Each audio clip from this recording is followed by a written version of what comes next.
Boa tarde a todos.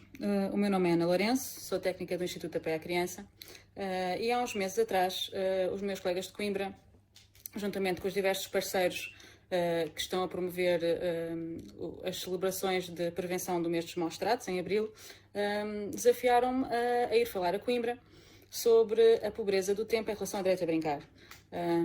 Foi algo que eu recebi com muito entusiasmo, ver o direito a brincar ser tratado pelas Comissões de Proteção de Crianças e Jovens e ser visto como uma forma também de prevenção de maus-tratos é algo que nós sempre defendemos no Instituto de Apoio à Criança, sobretudo porque reconhecemos que o direito a brincar está ao mesmo nível de todos os outros direitos que, em conjunto, contribuem para que tenhamos crianças e jovens mais felizes e mais saudáveis a todos os níveis. Entretanto, com a situação que estamos a viver de confinamento social, já não vai ser possível eu estar em Coimbra. Tinha muita expectativa para conversar convosco e ver as vossas opiniões sobre esta questão do tempo, da pobreza do tempo e em relação ao direito a brincar. Tenho a certeza que começaria a minha intervenção falando sobre como as crianças não brincam na rua. Olhando então agora, hoje em dia, essa é uma questão que ainda está pior, por necessidade, obviamente, e por proteção. Mas como as crianças antigamente, e permitam-me então comece por antes desta situação de confinamento social que estamos a viver, como antes as crianças quase não brincavam na rua, não brincavam com a natureza e maioritariamente a pobreza maior seria não terem tempo para brincar. Falávamos de crianças que tinham as agendas completamente cheias, são vários os autores que defendem isso, portanto crianças que no meio do seu dia-a-dia também muito estruturado não tinham liberdade de brincar. Entretanto, considerando o que nós agora estamos a viver, a minha reflexão tem que ir também para o que é que as crianças perderam neste contexto de confinamento social. Estamos a falar de outras pobrezas, não é? Da pobreza de relações sociais, em que as crianças não estão mais já com os seus amigos, ou pelo menos não a nível presencial. Felizmente as tecnologias ajudaram-nos a manter os contactos. Falamos também das próprias rotinas que as crianças tinham, não é? É muito difícil manter as rotinas para a maior parte dos pais, e as próprias crianças organizavam-se saindo de casa, indo para a escola, regressando. Portanto, havia todo um timing que as crianças conseguiriam antever no seu dia e que agora é passado maioritariamente em casa. Perderam as referências na escola, isso é outra questão muito importante. E o que nós temos estado a pensar também é em relação ao brincar. Como é que o brincar, o direito a brincar, está a ser salvaguardado em momentos de confinamento social, para que não se torne então outra pobreza a que as crianças estão sujeitadas. Portanto, antigamente faltava tempo para brincar, agora nós temos 24 horas em casa, mas será que o direito a brincar também ainda está presente nas vidas das crianças? E isto é sobretudo importante quando nós sabemos que o direito a brincar, ou que a atividade lúdica é também uma forma de ultrapassar traumas, de a criança conseguir gerir a situação em que está a viver agora, potenciando as relações entre a família também.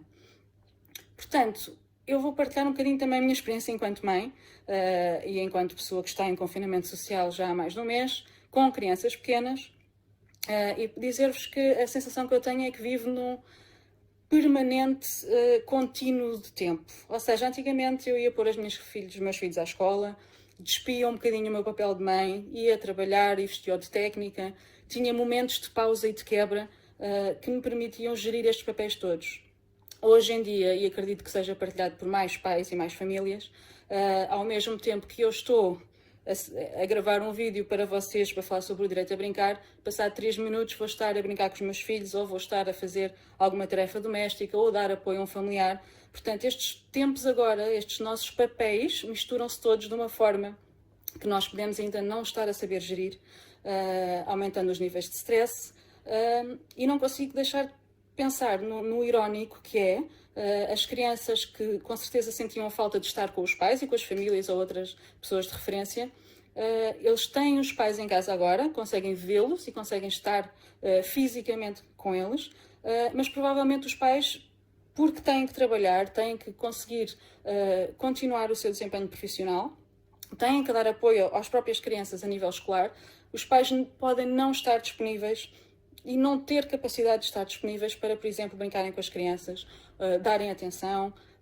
Portanto, este contínuo de tempo, eu acho que foi uma pobreza que veio com o confinamento social. Obviamente que é necessário este confinamento, mas trouxe-nos outros tipos de desafios que nós temos que estar alertas.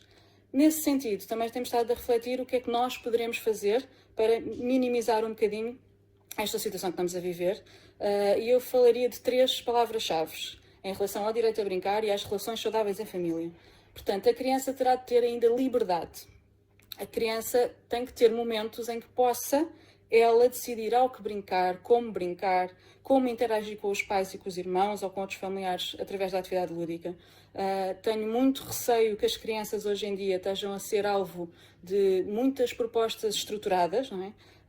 Nós todos temos provavelmente a sensação que não conseguimos controlar a situação que estamos a viver, e isso é muito notório. Portanto, às vezes estruturar demasiado o meu dia, em que eu faço muitas atividades com as crianças, eminentemente lúdicas, mas sempre propostas por mim, acaba com a liberdade, a espontaneidade e a criatividade da criança. Portanto, demos oportunidades lúdicas à criança, pôr brinquedos no chão, material de desperdício que temos facilmente em casa, mas deixemos que a criança tenha um papel ativo e que seja o principal motor da brincadeira, e que o adulto seja só um mediador, um companheiro, que está atento sobretudo também àquilo que a criança espera enquanto está a brincar.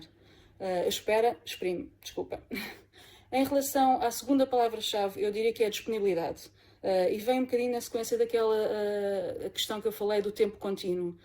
Mesmo no Facebook ou outras redes sociais, vemos muitas imagens de uma mãe que tem um telemóvel ao ouvido, um portátil na mão, uma criança à perna, mais um aspirador. Portanto, estes papéis todos que se misturam, quando é a altura de brincar com a criança, de estar com a criança, é para nós nos despirmos todos deles. Pode ser 5 minutos num dia, 10 minutos no outro, um dia em que não dá mesmo pelas obrigações que temos, mas quando é para estar a brincar com a criança, que seja com uma disponibilidade e atenção total para que a criança esteja numa verdadeira relação e não esteja a fazer legs enquanto nós estamos a olhar para o telemóvel e nós respondemos, sim, está muito giro, e portanto é só um bocadinho estarmos ali sem estarmos disponíveis. Portanto, liberdade, disponibilidade. E a última questão que eu gostaria de falar é em relação ao divertimento e ao prazer. As crianças são muito mais hábeis nisso do que nós. As crianças brincam porque lhes dá prazer, porque se divertem, porque se entusiasmam. E o mais extraordinário no direito a brincar é que elas fazem por esse motivo, por divertimento, mas trabalham uma série de competências. Nós adultos é que tendemos a olhar para se fazer legos vai potenciar que a criança tenha um melhor raciocínio matemático, por exemplo. Vamos deixar isso e vamos usufruir só do momento e da diversão e do prazer que nós conseguimos retirar. Este fator é muito importante também, não só para as crianças, mas para que o adulto, enquanto também ser lúdico e que precisa de brincar e de lazer e de tempos para si, consiga retomar níveis até a nível de saúde mental mais saudáveis. E como isto já vai longo, eu queria só acrescentar que nos tempos em que vivemos, em que estamos todos a adaptar-nos a esta nova situação, o brincar, o lazer, são estilos de vida saudáveis e são provavelmente a chave que vai fazer com que muitas crianças e muitas famílias se consigam relacionar de forma melhor, evitando a pobreza de relações, de afetos, a que alguns podem estar sujeitos. Isto falando de crianças com famílias, obviamente, com capacidade de gestão da situação. Para aquelas crianças que não estão nessa situação e que estão de alguma forma mais vulneráveis, contem sempre com todas as instituições, como são as que fazem parte do consórcio de Coimbra, mas também com o Instituto de Apoio à Criança, através do seu serviço SOS Criança 116-111, uma linha que está disponível para todos para apoiar na gestão desta situação, para que as pobrezas que vivíamos não se repitam e não se piorem nesta situação. Obrigada.